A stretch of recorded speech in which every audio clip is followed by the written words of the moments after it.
Você pode abrir sua Bíblia no livro de Atos, capítulo 16, isso mesmo. Infelizmente o Renzo não pôde estar conosco hoje, está muito gripado. Nós até cogitamos de novo a possibilidade de ele vir, só que a tosse dele estava demais, de ele vir de máscara. Mas a tosse dele estava demais. Ele falou: não, amor, eu vou incomodar, eu vou perturbar. E ele realmente estava se sentindo, sabe, né, meninas? Mulheres, homens doentes, você sabe? Acabou pra ele. Assim, tá aquela terceira guerra mundial lá em casa. Depois ele vai ver, ele vai falar: amor, eu falar, é verdade. E aí tá daquele jeito lá em casa. Mas vamos lá ver o que o Senhor quer falar conosco, amém? Livro de Atos, capítulo 16, verso 16. Mas antes, eu quero que você fique bem aí. Eu quero ler algo para você. Deixa eu marcar aqui para eu não perder. Quem ama a Bíblia? Eu amo a Bíblia. Você tem que amar a Bíblia. Você tem que ter esse sentimento. E às vezes a gente não vai olhar para a Bíblia e vai amar. Você tem que construir esse relacionamento e amar. Sabe por que eu amo a Bíblia? Porque a carta ao Timóteo diz assim, ó. Toda a escritura é inspirada por Deus e útil para nos ensinar o que é verdadeiro, para nos fazer perceber o que não está em ordem na nossa vida. Ela nos corrige quando erramos e nos ensina a fazer o que é certo. Uau! Então por isso eu amo a Bíblia, porque ela é a nossa bússola. Ela nos corrige, ela nos ensina, né? E a Bíblia diz que Deus a usa para preparar e capacitar o seu povo para toda boa obra. É por isso que você precisa amar a Bíblia. Se você é um cristão e você não tem intimidade com a Bíblia, você não ler a Bíblia, tudo que eu falei aqui, ó, não vai acontecer na sua vida. Deus não vai te capacitar, Deus não vai te direcionar, Deus não vai te corrigir, porque se você não se der conta da Bíblia e ler a Bíblia, como que você vai saber que você está no caminho errado? Como que você vai saber que você está fazendo as escolhas erradas? Né? A Bíblia diz, Jesus diz, conhecereis a verdade, o quê? E a verdade te libertará. Muitas vezes estamos presos em coisas que nem sabemos que estamos presos. E estamos, mas quando a verdade entra no seu coração, ela traz libertação, amém? Então vamos voltar. Só queria que você entendesse por que nós devemos amar a Bíblia, hein? Capítulo 16, verso 16, eu vou ler um pouquinho para vocês, vou contar uma história. Eu me tornar contadora de história. Toda vez que eu venho aqui eu conto uma história. Eu vou contar uma história para vocês. Eu não sei se vocês já conhecem, mas eu quero contar essa história para a gente aprender. Nós não falamos ainda há pouco que a Bíblia serve para nos ensinar, para nos corrigir. Então vou contar essa história para a gente aprender um pouquinho aqui o que aconteceu lá atrás, porque de repente você pode não estar passando por essa situação idêntica aqui, mas está passando ali por uma situação também de turbulência. Certo dia, enquanto íamos a um lugar de oração, veio ao nosso encontro uma escrava possuída por um espírito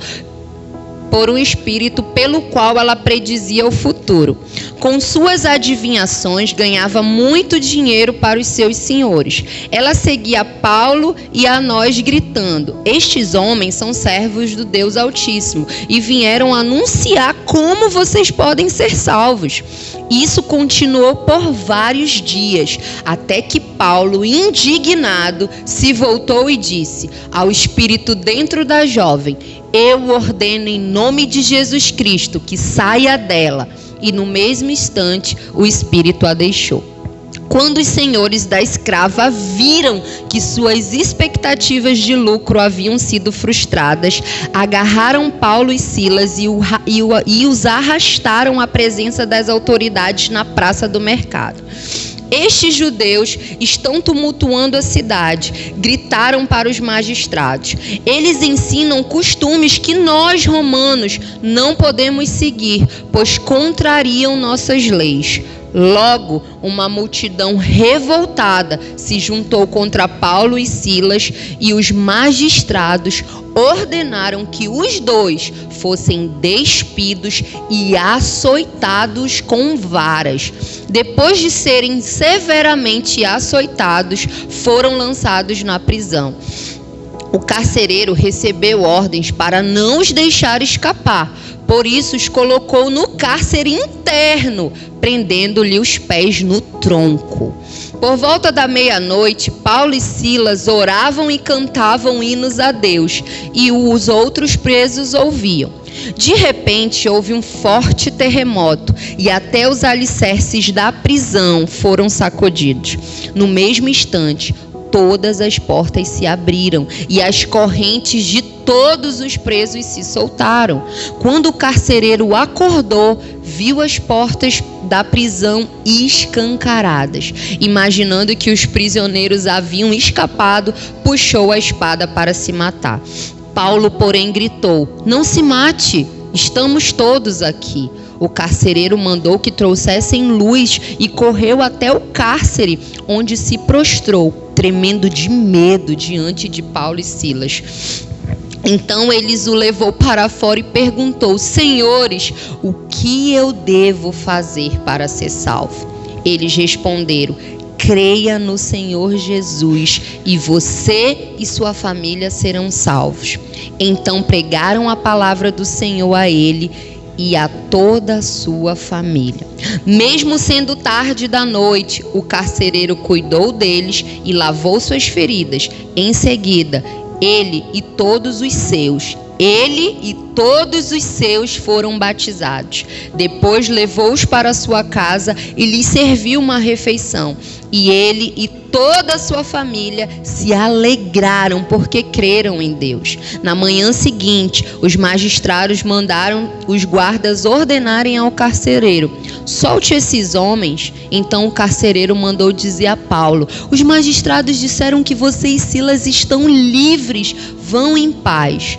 Paulo, no entanto, respondeu: "Eles nos açoitaram publicamente, sem julgamento, e nos colocaram na prisão.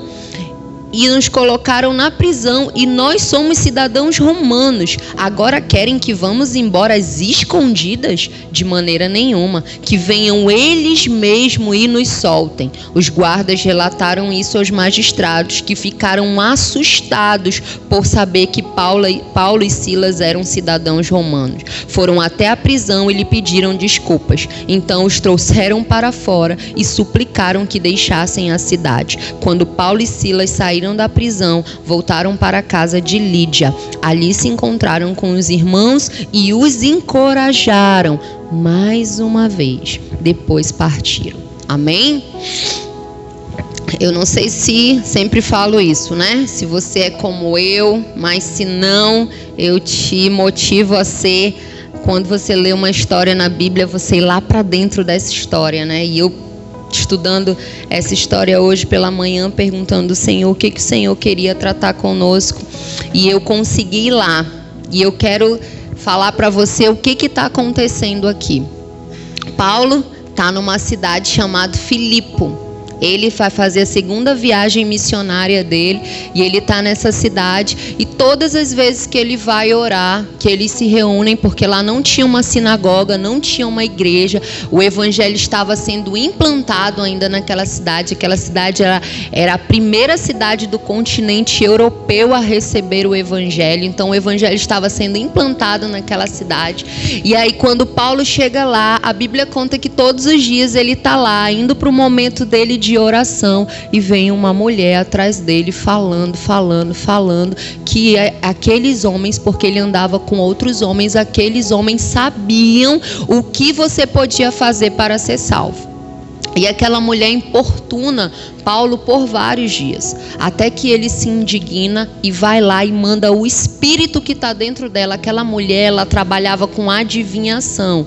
Eu não sei se aqui já foi alguém já foi numa cartomante, já foi ler o futuro, prever e tal, essas coisas, mas era isso que ela fazia. Ela cobrava para falar o seu futuro. Então você pagava e ela falava algo sobre sua vida, falava o seu futuro. E aquela mulher sabia, mas nós sabemos que o futuro ele pertence a quem? Ao Senhor. Então quando Paulo vê aquela situação e aquela mulher o importunando por muitos dias, a Bíblia diz que ele se indigna e chega uma hora que ele diz assim: saia espírito que está nela. Ele sabia que aquela moça, ela tinha um espírito. E a Bíblia é clara quando a Bíblia diz que ela era uma escrava. Aquela mulher, ela tinha senhores.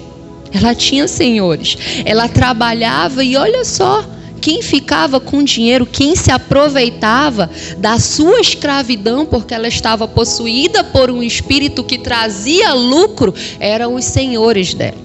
Então o que acontece? Paulo expulsa o espírito que está dela em nome de Jesus. O espírito sai e é lógico, os seus senhores ficaram o quê? Ficaram chateados, ficaram bravos, porque a fonte de lucro deles secou.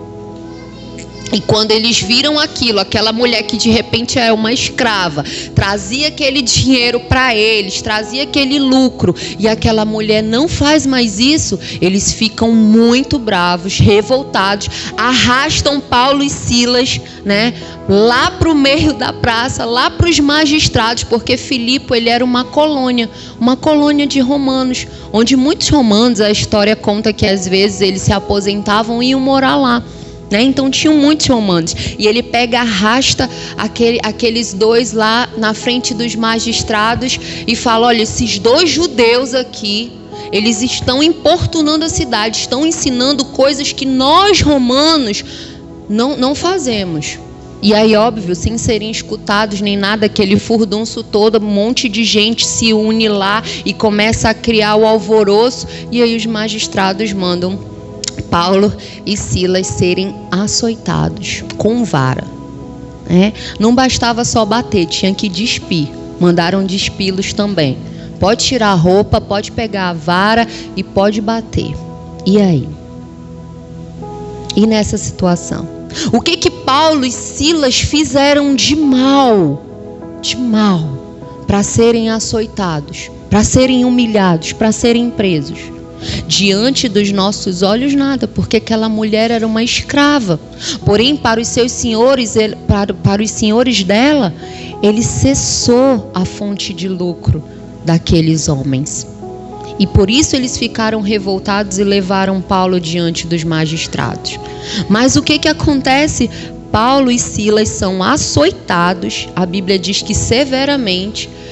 É dado ordem ao carcereiro que eles não podem fugir, é para jogá-los na prisão, que eles não podem fugir em hipótese alguma. Aí o carcereiro joga ele lá na prisão, no pátio interno, na parte interna. Ele ainda diz assim, coloca a corrente nos pés dele, que era para não ter a menor possibilidade de eles saírem lá de dentro.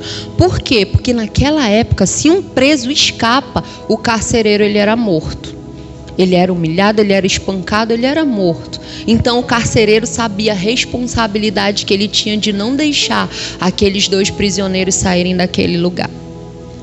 E aí a minha pergunta para você é: quando a situação difícil bate na nossa porta, quando a circunstância adversa bate na nossa porta, quando aquilo que nós não estamos esperando bate na nossa porta, qual é a sua reação? Qual é a sua reação? Porque Paulo estava indo orar. Ele estava lá num dia de cotidiano, o que ele fazia sempre. Ele estava indo orar. E de repente ele está indo orar e ele é surpreendido por uma situação totalmente nova. Ele faz aquilo que ele foi chamado para fazer, expulsa o demônio daquela moça, mas por conta disso, ele é açoitado, é preso e com uma corrente no pé. E eu quero te perguntar, e se fosse você?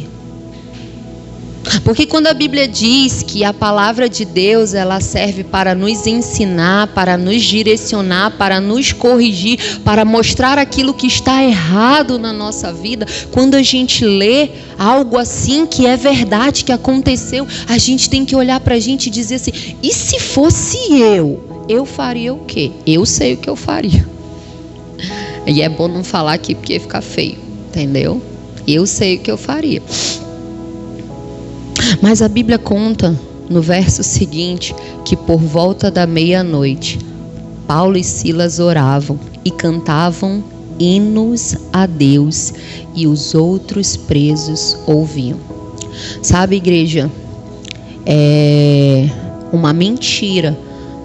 Se te contaram isso, eu não sei se você já ouviu isso, mas se te contaram é uma mentira, e eu quero te falar agora que é uma mentira você achar que uma vida com Deus não tem dificuldade.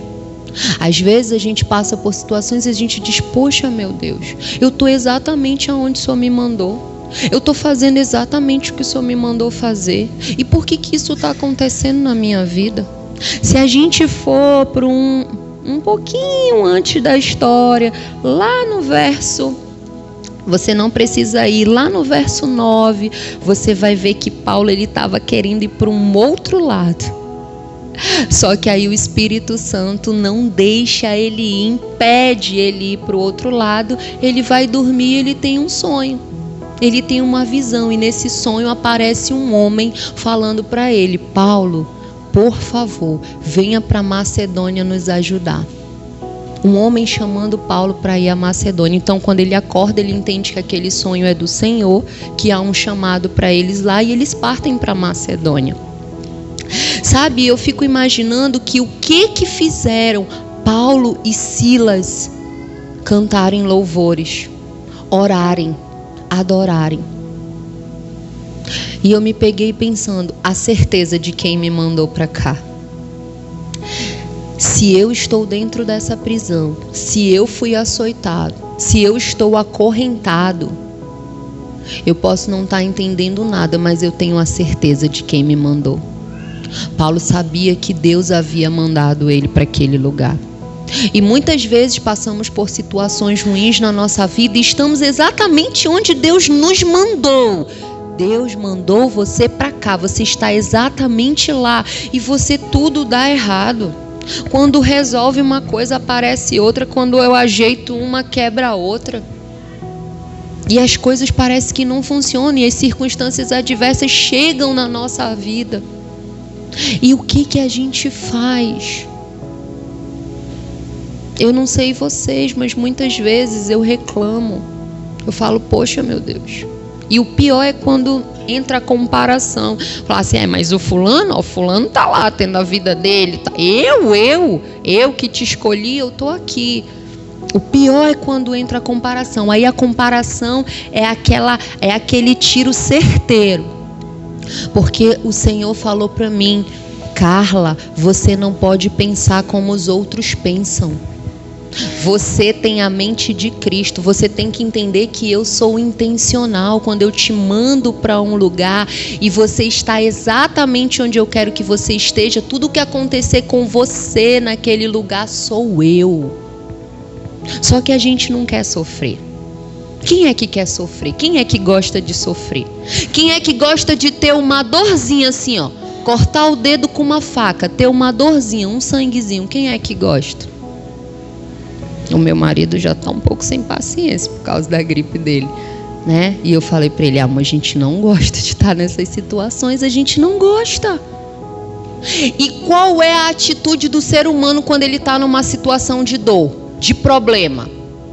Qual é a atitude? Fugir. A gente quer fugir, a gente quer sair daquele lugar. E é por isso que existem muitos divórcios. É por isso que existem muitas quebras de relacionamentos. É por isso que às vezes pai não fala com o filho, filho não fala com mãe, e irmão não fala com irmã, e é aquela confusão. Porque você não sabe lidar com os problemas, com as situações difíceis. Você só quer fugir. Porque ninguém gosta de passar pela dor. Mas o que eu e você precisamos aprender hoje é que a dor, ela nos aperfeiçoa. E é um erro nós tentarmos fugir delas. Nós temos que aprender com ela. Porque é nesse momento de dor, é nesse momento de fragilidade, que sabe o que acontece? A gente corre para o braço do papai. Coloca uma criança para correr aqui, para ralar o joelho aqui. Pode levantar depois que ela estiver chorando, vai ver para qual braço que ela vai correr. Ela vai correr para o braço de quem ela tem segurança, de quem ela sabe que pode protegê-la. Essa semana a Kiara falou assim para mim, eu lembrei agora: mãe, eu queria tanto que a senhora fosse para a escola comigo. Eu falei: minha filha, mas para a escola, o que eu vou fazer lá na sua escola? Mãe, a senhora precisa entender. Uma mãe e um pai, o que eles fazem com um filho? Eles protegem. Então a senhora na escola comigo, a senhora ia me proteger.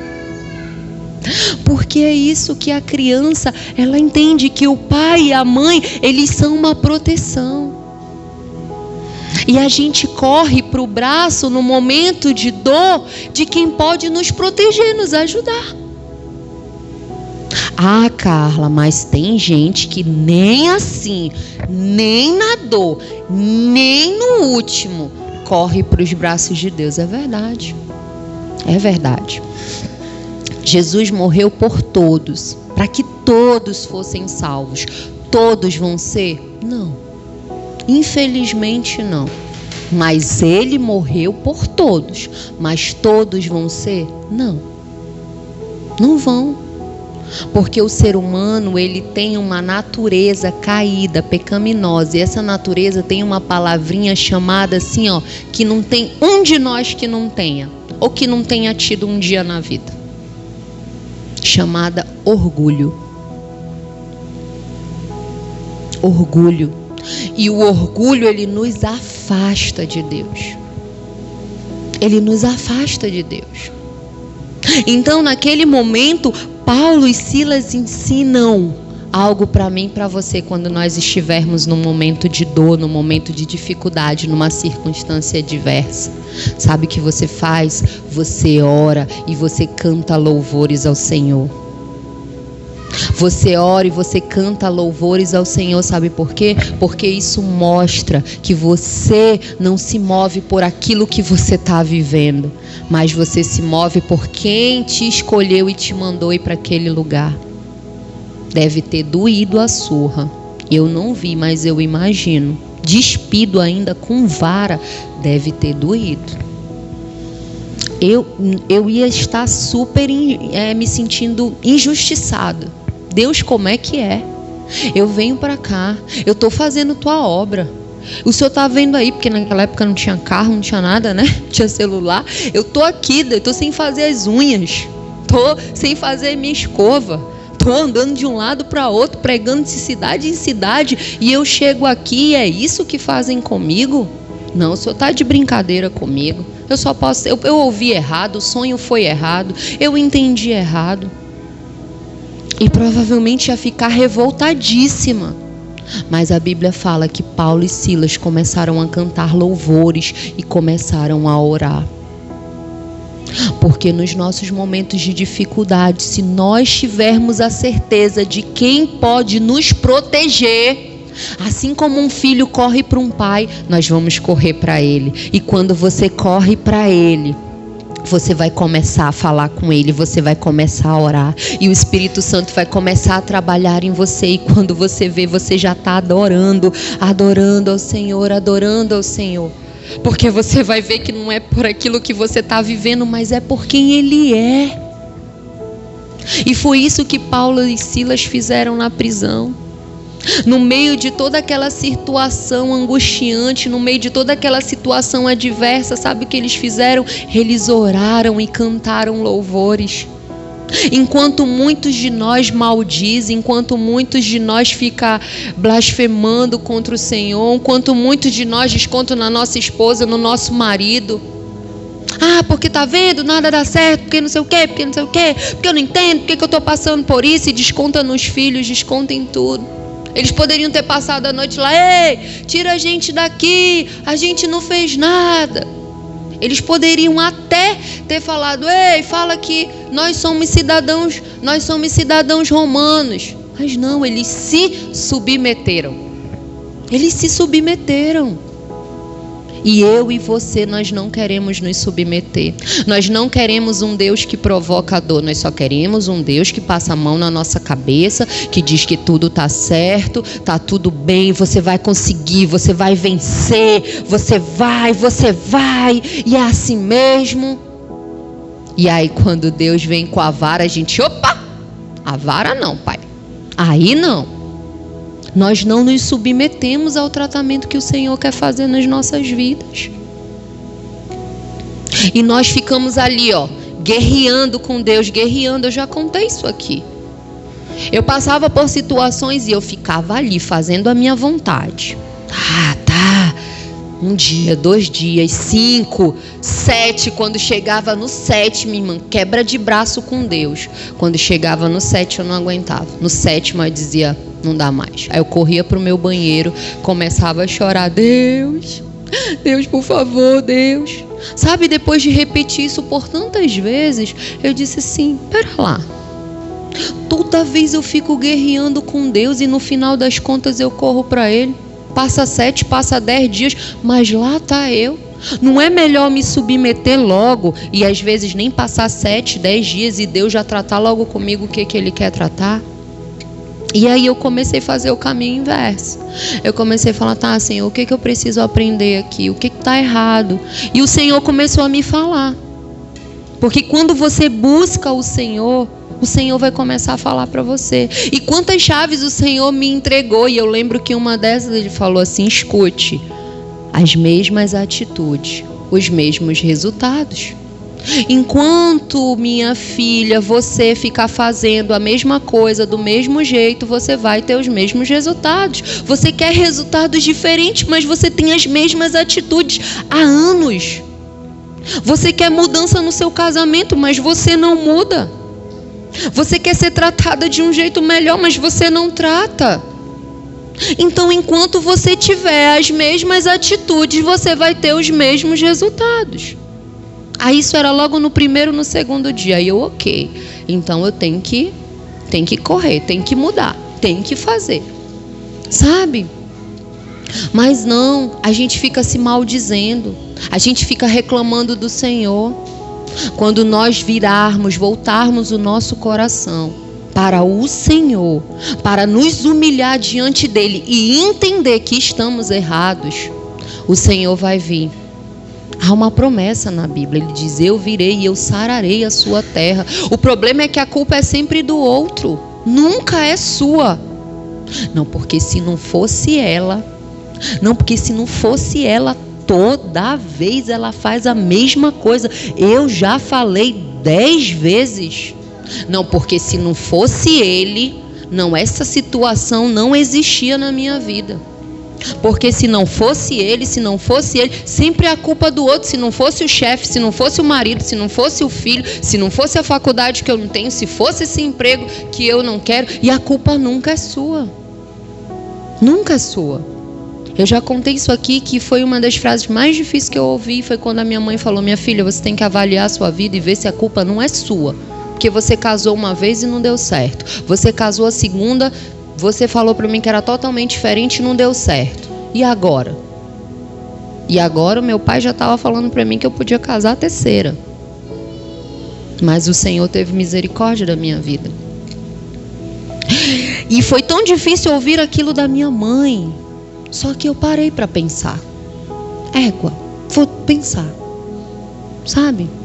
E olha só o que eu descobri. Não era eu mesmo. Não tinha um monte de coisa dentro de mim que precisava ser resolvida, consertada. E eu culpando o outro. Porque o outro? Porque se ele fosse? Porque se ele fizesse? Porque se ele agisse? E eu tinha tanta coisa dentro de mim para ser consertada. Mas o outro que era o culpado. Eu não, eu jamais. Eu sou um doce. Olha só, uma mulher como eu, meu Deus. Meu Deus, estou preparada, já vou ser arrebatada. Aí o Senhor falou assim: ô querida, eu vou te mostrar que não é bem assim. Você não tá com essa bola toda. Aí eu falei: oh meu Deus. Quando ele começou a me mostrar, eu falei: misericórdia, Senhor. Tem misericórdia da vida do Renzo. Sabe? Você começa a olhar para você e você começa a ter o desejo de consertar coisas que estão erradas dentro de você. Mas para isso você precisa ir até o Senhor. E a dor, ela é um instrumento que nos leva até o Senhor. Carla, mas por que não está resolvendo na minha vida? Porque você não está indo até o Senhor. E se você está indo até o Senhor, então você não está obedecendo aquilo que o Senhor está mandando você fazer. E aí você vai ficar como eu, na queda de braço com o Senhor. Vai ficar na queda de braço. E vai passar 1 ano, 2 anos, 5, já podia estar vivendo um monte de coisa. Mas está lá, ó, queda de braço. Simplesmente porque você não quer ter a humildade de ir diante do Senhor e dizer: Senhor, eu não quero saber o que o outro está fazendo de errado. Eu quero que o Senhor corrija em mim. Eu quero que o Senhor trabalhe em mim. Eu quero que o Senhor conserte em mim. Aí quando você vai assim diante do Senhor, aí o Senhor fala: bom, então agora nós vamos começar uma história, eu e você. E o Senhor começa a consertar as coisas que estão erradas na sua vida. E sabe o que é incrível? Porque as pessoas começam a ver. E elas são constrangidas pelo seu comportamento. E eu lembro que quando eu parei de falar, apontar o dedo para o Renzo, e eu cheguei com o Senhor e eu disse: Senhor, chega, porque senão eu vou separar de novo. E eu não posso separar porque eu te amo. Como é que eu vou falar de ti por aí? Como é que eu vou dizer: o Senhor salva, o Senhor cura, o Senhor restaura, o Senhor é o Deus do impossível, Ele faz todas as coisas. E o teu casamento? Pois é, esse Ele não fez. Como é que eu ia falar isso? Eu sabia que a minha vida era o meu exemplo, era o meu testemunho, era o agir de Deus na minha vida. Então, se era a minha vida, então tinha que começar por mim. Por mim. Então eu cheguei diante do Senhor e eu fui lá: ó, Senhor, o negócio é o seguinte, esquece o Renzo. Agora sou eu e o Senhor, eu não quero saber. Eu não quero saber se ele está lá no YouTube, eu não quero saber se ele só vive no celular, eu não quero saber. Deus, agora é eu e o Senhor. Porque a gente quer que o nosso marido seja virtuoso, né? Eu lembro que eu pegava a Bíblia e dizia assim: você não vai ler a Bíblia não? Você não vai ler? Você só quer ficar aí na frente do YouTube? Você tem que ser o chefe, você tem que ser o provedor dessa casa, você tem que ser o líder. Aí quanto mais a mulher fala, minha irmã, aí parece que ele... Pô, pera lá, e que ele não faz mesmo. Homem não gosta de mulher blá, blá, blá, blá, blá, blá, blá, blá, blá, blá, blá. Não gosta, minha irmã. É sério, quanto mais a mulher fala, mais parece que ele diz: pois eu vou. Amada, e ele... Era o sábado todo, eu... meu pai. Aí às vezes ainda fazia assim, pegava a minha Bíblia, passava na frente da televisão, cara, pra ele ver que eu tava indo ler a Bíblia. Ixi, eu acho que ele nem se comovia, entendeu? Nem tchum pra mim. Por quê? Tentando com a força do meu braço. Tentando ali com a força do meu braço. Até que um dia eu falei: quer saber? E ele educadamente. Ele falava uma coisa que eu gostava tanto de ouvir, mas era o Senhor através da boca dele: tira os olhos de mim. Aí ele acabava comigo, igreja, que eu falava: o quê? Como é que eu sou casada com ele, eu sou mulher dele, eu vivo do lado dele, ele fica mandando eu tirar os olhos dele. Tira os olhos de mim. Minha irmã, ele despertava o espírito da ira na minha vida. Mas ele falou acho que umas 5 vezes. Eu falei: quer saber? Aí eu fui também só para espizinhar. Pois eu vou tirar os olhos dele mesmo. Agora eu vou fazer por mim. Fui diante de Deus. Deus, o negócio é o seguinte: agora é eu e o Senhor. Ele não quer, ele vai ficar aí. E comecei a mergulhar no Senhor, e comecei a buscar o Senhor, e comecei a falar: Senhor, conserta aquilo que está errado em mim. Senhor, é em mim. Senhor, eu não quero saber dos problemas dele, é em mim. Eu quero que o Senhor faça a obra em mim. E o Senhor começou a desentulhar a gaveta, começou a tirar um monte de coisa que estava escondida que eu não sabia, começou a me mostrar o quanto que eu era chata, começou a me mostrar o quanto que eu falava, e a Bíblia diz que uma mulher que fica falando é pior do que uma goteira numa casa. Não, é pior. Você já estiver numa casa, uma goteira, tic, tic, tic, não para. E aí eu peguei, o Senhor começou a tratar na minha vida, sabe? E eu fui com raiva, mas depois o Senhor foi me moldando, foi tratando a minha vida. E cara, Ele começou a olhar para mim e Ele começou a ver um resultado. Ele começou a olhar e ver uma mulher que estava ficando diferente, sabe? E Ele falou, opa, sem eu ter que falar nada. Ele disse, opa, pera lá. E hoje meu marido é uma bênção. Isso tem, sei lá, 7, 8 anos, nem lembro. Foi assim, nosso primeiro para segundo ano de convertido.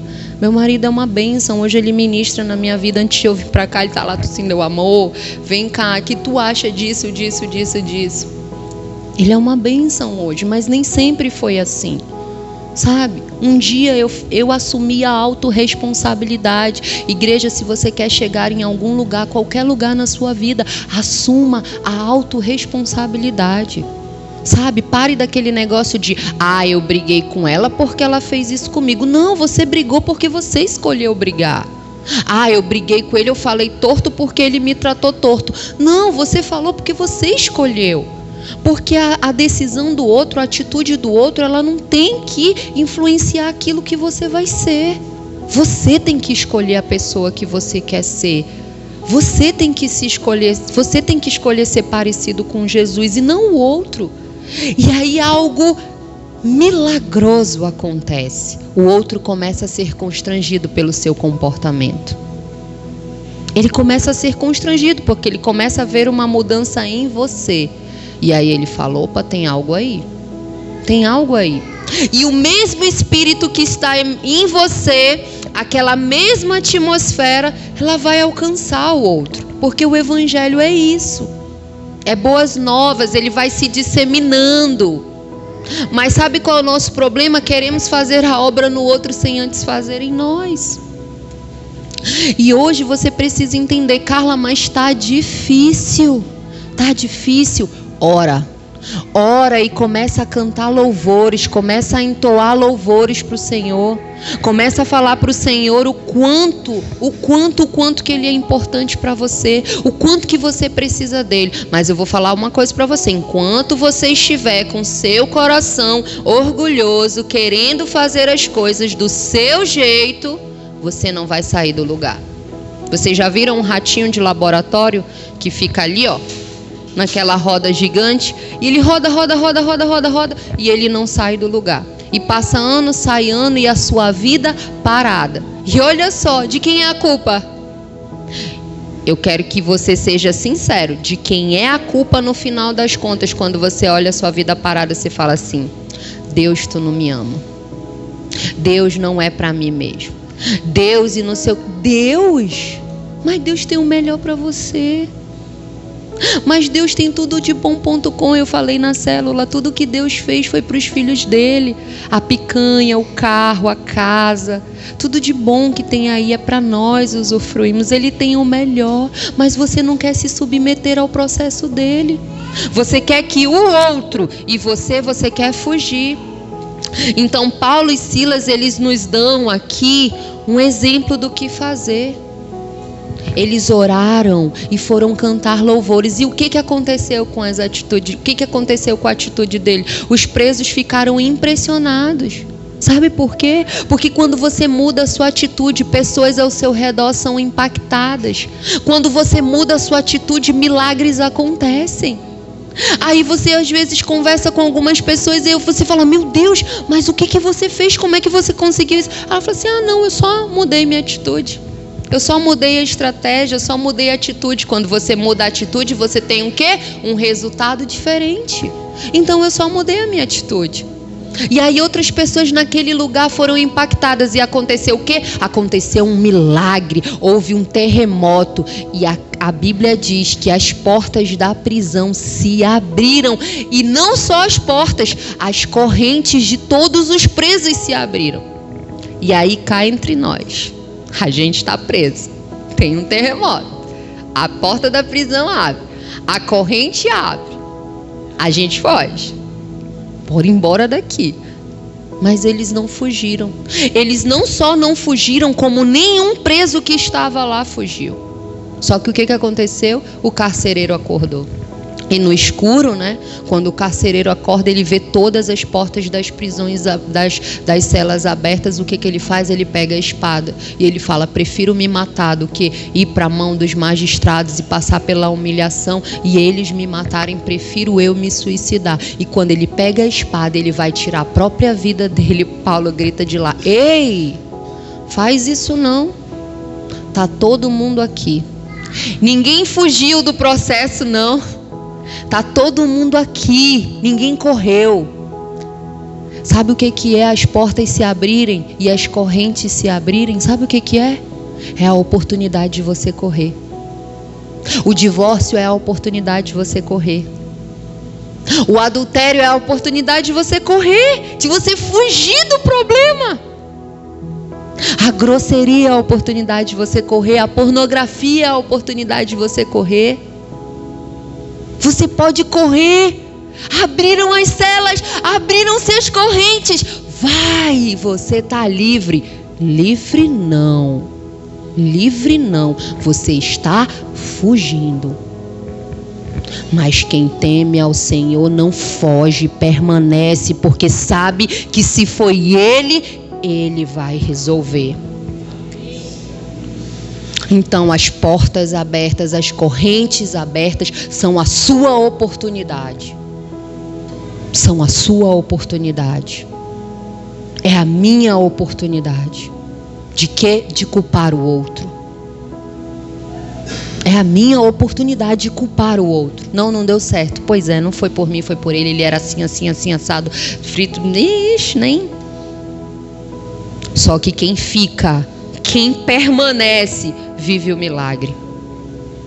Porque quando aquele homem ia tirar a sua vida, acabou a história daquele homem ali. Acabou naquele dia. Aquele homem tinha uma família. Paulo grita de lá: ei, pode ficar. Não faça isso. Está todo mundo aqui. E aí me diz: um carcereiro que trabalha numa prisão, acostumado talvez a ver a pessoa ter uma oportunidade de fugir, ele vê todo mundo lá. A Bíblia diz que ele foi tremendo, e se ajoelhou lá. Foi diante de Paulo e de Silas. E olha só, por causa de uma atitude, porque alguém não fugiu, porque alguém permaneceu, porque alguém se submeteu, um outro alguém chega e diz: o que eu faço para ser salvo? Ah, Jesus, o que eu faço para ser salvo? Porque você permaneceu, você não fugiu. O que eu faço para ser salvo? Você não fugiu. Por causa da sua atitude, da sua perseverança. Carla, mas está doendo, está difícil. Mas foi o Senhor que te colocou aí, então continue. Mas continue não na força do seu braço. Continue obedecendo a palavra do Senhor. Se o Senhor diz que você tem que pedir perdão, então vá, peça. Se o Senhor diz que você tem que ser apaziguador, então vá, faça. Se o Senhor diz que você é pacificador, a palavra de Deus diz que os pacificadores são os filhos de Deus. Então vai lá e traga a pacificação para aquela situação. Porque não adianta, se você permanecer no seu braço, sabe o que vai passar? Você vai falar para Deus: não, Deus, mas eu estou aqui permanecendo. Até quando? Até quando? Até você cansar, se frustrar e ó. Porque uma hora a prisão vai abrir.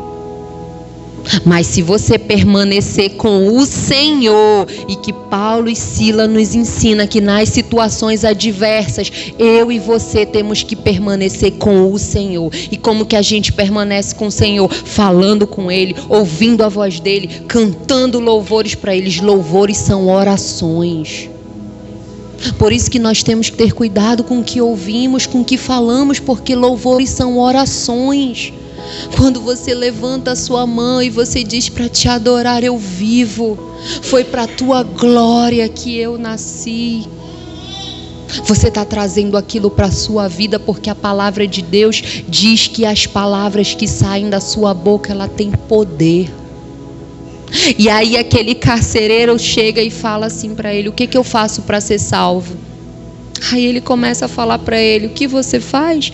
Crê no Senhor Jesus e será salvo você. Foi isso que ele falou? Crê no Senhor Jesus e será salvo você. Foi isso que ele falou? Você e a sua casa. Você e a sua casa.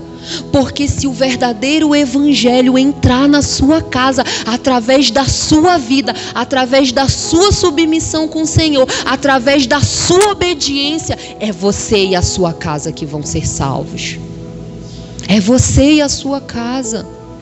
Aí olha só, vocês que têm 3, aí por causa de talvez um exemplo, porque alguém não correu, alguém não fugiu, alguém não submeteu, agora o Senhor ganhou mais 5. Aí por causa da vida de vocês, agora o Senhor vai ganhar mais 10, mais 15. Porque nós somos uma geração que gosta de fugir. Eu já falei isso pra cá, quando eu me mudei pra casa que eu moro hoje, eu queria ir embora, menos de uma semana. E o Senhor falou: você vai ficar aí. Porque você gosta de fugir, você não gosta de resolver problema. E eu gosto mesmo. Só que quando nós temos o Senhor e nós obedecemos, Ele trabalha na nossa vida. Porque eu poderia ter ouvido: você vai ficar aí. Você vai aprender que você não pode jogar fora as coisas. Você vai aprender a resolver os problemas da sua casa.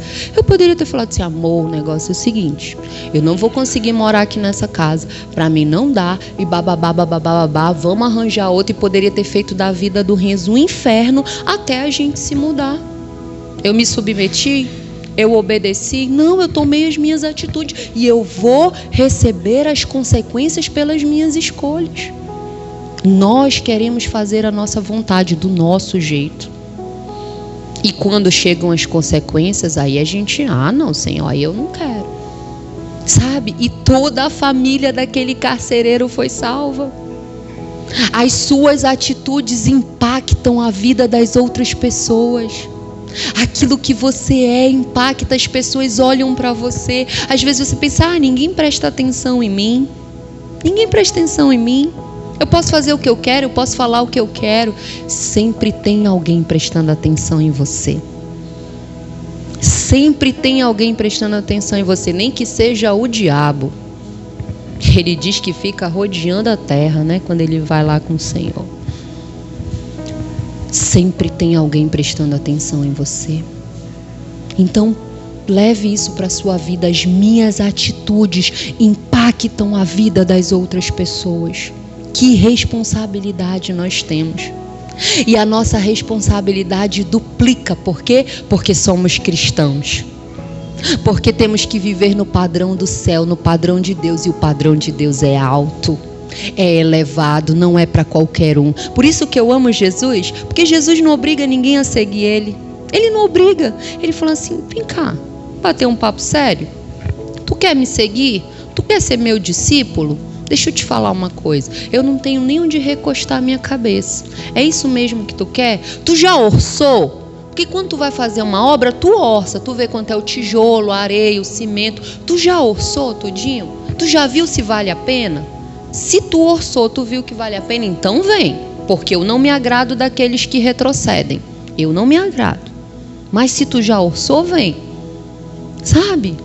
O padrão do céu é alto. Mas Carla, por que o padrão do céu é alto? Porque a recompensa é alta. Porque a bênção é alta. Porque viver na proteção do Deus que pode tudo é alto. Sabe? Porque Ele tem tudo de mais maravilhoso para a minha vida e para você. E isso faz com que eu e você tenhamos responsabilidades. E aí aquela vida daquele homem muda, a casa daquele homem muda. E aquele homem passa a servir Paulo. Porque é assim, você toca a vida de uma pessoa e quando você vê aquelas pessoas ficam suas amigas, você começa a compartilhar a sua vida com elas e quando você vê já é todo mundo família. E para a gente encerrar, acontece algo. Mas no final, sabe o que acontece? Os magistrados mandam soltá-los. E aí Paulo chega e diz assim: negativo. Eles nos açoitaram, nos bateram, nos prenderam e agora querem nos soltar assim às escondidas. Aí Paulo tira a carta da manga. Nós somos cidadãos romanos. A gente não vai sair daqui assim não. Sabe por que Paulo fala que ele era um cidadão romano? Porque naquela época os romanos eles tinham alguns privilégios. Por exemplo, um romano ele não podia ser crucificado. Ele não podia passar pela crucificação. Então naquela época um romano ele tinha que ter um julgamento justo. Quando alguém chegava com alguma acusação, ele tinha que ter um julgamento justo, expor a causa, se defender, falar como é que foi, defender a parte dele. Foi isso que aconteceu com os dois? Não, eles foram açoitados e jogados dentro da prisão. E ele falou assim, não, a gente não vai sair daqui assim não. E aí a Bíblia conta que quando os magistrados souberam que eles eram cidadãos romanos, eles ficaram desesperados e foram lá pedir desculpa dele. E foram lá, poxa, me desculpa, a gente não sabia e tal. E aí o que a Bíblia fala que aconteceu? Eles quebraram toda a prisão e falaram assim, ah não, desculpa, você me açoitou, mandou me açoitar, me prendeu, me jogou me despiu, me açoitou, me prendeu, me jogou numa cela, acorrentou meus pés e você está me pedindo desculpa? Não. Eu quero restituição, porque a gente é assim. Quando é os outros que ofendem a gente desculpa só não. Eu quero é restituição. Não é não? Mas a Bíblia diz que eles foram embora. Que eles aceitaram as desculpas e foram embora. Quantas vezes eu e você, nós não aceitamos as desculpas das pessoas porque a gente quer que elas recebam aquilo que a gente julga que elas têm que receber. Porque se fosse eu ia estar ofendida e eu ia querer ser restituída. Mas Jesus leva a gente para um outro nível. Ele diz, ei, deixa essa ofensa comigo, deixa essa situação comigo. Deixa isso aí que aconteceu comigo e vem que eu tenho algo muito maior para ti. Vem que aquilo que eu tenho para você, você não pode ficar perdendo tempo aí. Paulo, eu tenho muitas cidades para você falar do evangelho. Não fica aí querendo restituição de quem não pode te restituir nada. Eu posso te restituir todas as coisas. Às vezes você fica querendo restituição da tua esposa, do teu esposo. Mas quem pode te restituir todas as coisas é o Senhor. Ele pode dar coisas para a tua vida que o teu cônjuge nunca vai dar, teu filho nunca vai dar. A restituição verdadeira, plena, que nos preenche, ela vem do Senhor. Ela não vem de homens, ela vem do Senhor.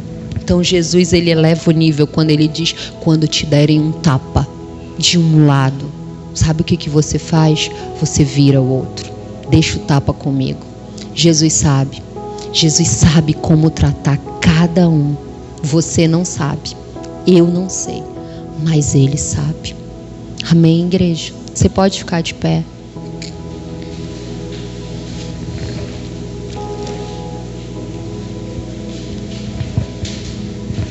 A justiça pertence ao Senhor. A vingança pertence ao Senhor. Sabe? Eu e você não vamos vencer esse mundo tenebroso sem intimidade com Deus. Deus pode ser um amuleto para você. Deus pode ser alguém que você recorre só quando você está precisando. Tudo bem, você pode fazer de Deus aquilo que você quiser. Se você quer não acreditar em Deus, tudo bem. Se você quer fazer de Deus um amuleto para você, tudo bem. Mas saiba algo, igreja. Um dia, e esse dia vai chegar. Esse dia vai chegar. Ah, meu Deus, e como eu espero esse dia. Um dia, ou você vai estar diante de um juiz, ou você vai estar diante do papai. E eu tenho certeza que um papai, quando aplica uma correção, Ele é muito, muito mais misericordioso que um juiz. Pega um filho teu, deixa ele fazer algo que ele não devia. Aí fala para ele qual é a tua correção e leva ele para um juiz, para o juiz julgar aquilo que ele fez, para você ver o que vai acontecer com ele. Um juiz tem a mão muito mais pesada que o papai. E Deus, Ele quer que você esteja diante do papai. Do papai. É do papai que Ele quer que você esteja. Sabe? Ah, Carla, mas eu tenho preguiça, eu não consigo ter um relacionamento com Deus. Mas não consegue quanto? Se você consegue ficar no celular, você consegue. Se você consegue comer, você consegue. Se você consegue ficar diante de uma TV horas e horas, você consegue. Não pense como os outros pensam. Você é diferente. Você consegue. Você consegue vencer as barreiras, quebrar barreiras, porque Deus escolheu você. Porque Ele quer que você seja a pessoa que vai testemunhar e que vai impactar a vida das pessoas. Mas como que você impacta a vida de alguém fazendo o que todo mundo está fazendo? Olha, eu vou falar algo aqui. Sabe? E não é por mal, mas o Senhor sabe disso. É difícil uma mulher me chamar a atenção. É muito difícil hoje uma mulher me chamar a atenção. Muito difícil. Sabe por quê? Porque quando você experimenta algumas coisas em Deus, é como se você fosse colocado diante de um prato da comida mais cara que existe nesse mundo. E aí você se farta e você come até você se encher. E aí depois te trazem uma comida um pouco diferente. E depois outra um pouco diferente. E outra. E você fala assim, mas poxa, aquela. Eu queria aquela. Sabe por quê? Porque quando você prova do que é bom, quando você mergulha no que é bom, e você come o mais ou menos, você não se contenta, porque você quer o que é bom, porque você já provou. E quando eu digo que é difícil uma mulher me chamar a atenção, eu não estou falando aqui que eu sou melhor do que ninguém, e nem que eu não gosto, não é isso. Eu estou falando que hoje alguém para puxar a minha admiração tem que ser uma mulher muito diferente do que aquilo que o mundo oferece, porque eu já estive lá. Eu já estive na roda, eu já estive no meio. Eu já tive um espírito de sensualidade vivendo em mim. Eu já tive, sabe?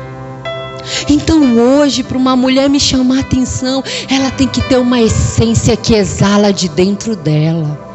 Um perfume que exala, que se chama Jesus Cristo. Sabe? Quando você conversa com ela e ela fala, Carla, o meu Senhor, eu sou tão pequena, eu sou tão pecadora, eu não consigo, o meu Senhor. E eu falo, uau, essa mulher entendeu aonde ela tem que estar. Quando você conversa com um homem e o homem fala, Carla, sem Jesus eu jamais estaria onde eu estou hoje. Sabe o cargo que eu tenho hoje? Sem Jesus jamais. Sabe, Carla, o casamento que eu tenho hoje? Sem Jesus jamais. Ah, Carla, Jesus é o ar que eu respiro. E eu falo, uau! Eis aí alguém que exala a essência de Cristo. Porque quando você mergulha no que é bom, aquilo que é mais ou menos não te satisfaz. E hoje eu quero te convidar a fechar os teus olhos para mergulhar naquilo que é bom. Porque talvez você pode acreditar que você já provou. Não, isso aqui é muito bom. Mas eu posso te garantir que não tem nada melhor nessa vida do que a presença do Senhor. Mas eu não sinto. Eu busco, eu não sinto. E parou por quê? Encontrou já? Não encontrou, então não pare. Não pare até você encontrar. Faça disso a meta da sua vida. Não deixe que o entretenimento, não deixe que as outras coisas roubem aquilo que Deus tem para dar para você. Não pare. Não pare até você encontrar. A Bíblia fala em Atos capítulo 17, no verso 27, o seu propósito era que as nações buscassem a Deus e tateando, talvez viessem a encontrá-lo, embora Ele não esteja longe de nenhum de nós. Deus não está longe de você, Ele não está longe. Você acha que Ele está longe, mas Ele não está longe, Ele está perto. Sabe o que é tateando? Tateando é quando a gente procura algo no escuro, que a gente vai colocando a nossa mão assim, tentando encontrar. Ele não está longe, Ele está perto. E o propósito dele é que você chegue até Ele. O propósito dele é que você viva a vida abundante que Ele tem para você. Mas você se deixa vencer. Você não muda a sua mente. Você pensa como os outros. E Ele fala, pensa de você o que eu penso de você. Olha para você o que eu olho em você.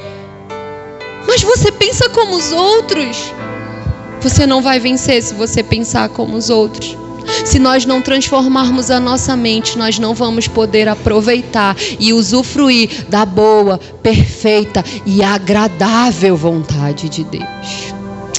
Ah, Senhor, eu espero que eu tenha transmitido aquilo que o Senhor queria tratar conosco, Pai. Tem misericórdia da nossa vida, Senhor. Faz em nós um coração novo. Faz em nós um coração novo. O Senhor pode fazer isso.